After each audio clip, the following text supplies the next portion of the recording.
แค่ค้างค่าเช่าเจ้าของห้องเปลี่ยนกุญแจล็อกห้องได้เลยจริงหรือ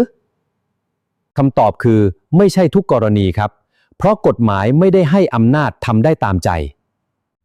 หากผู้เช่าเข้าไปเอาทรัพย์สินของตัวเองไม่ได้เพราะถูกเปลี่ยนกุญแจผู้ให้เช่าอาจมีความรับผิดตามกฎหมายได้ประมวลกฎหมายแพ่งและพาณิชย์บรรลบ3ลักษณะเช่ามาตรา537เป็นต้นไปกำหนดหลักเกี่ยวกับสัญญาเช่าไว้ผู้ให้เช่าควรใช้สิทธิตามกฎหมายไม่ใช่เปลี่ยนกุญแจเองตัวอย่างผู้เช่าค้างค่าเช่า1 เดือนเจ้าของห้องรีบเปลี่ยนกุญแจทันทีและไม่ให้เข้าเอาของแบบนี้อาจถูกฟ้องเรียกค่าเสียหายได้หากไม่มีสิทธิตามสัญญาหรือกฎหมายแต่ถ้าสัญญาเช่ากำหนดสิทธิของผู้ให้เช่าไว้อย่างชัดเจนและเงื่อนไขนั้นไม่ขัดต่อกฎหมายผลทางกฎหมายก็อาจแตกต่างออกไปก่อนเปลี่ยนกุญแจหรือก่อนฟ้องร้องปรึกษาผู้เชี่ยวชาญด้านกฎหมายก่อนจะปลอดภัยที่สุดครับ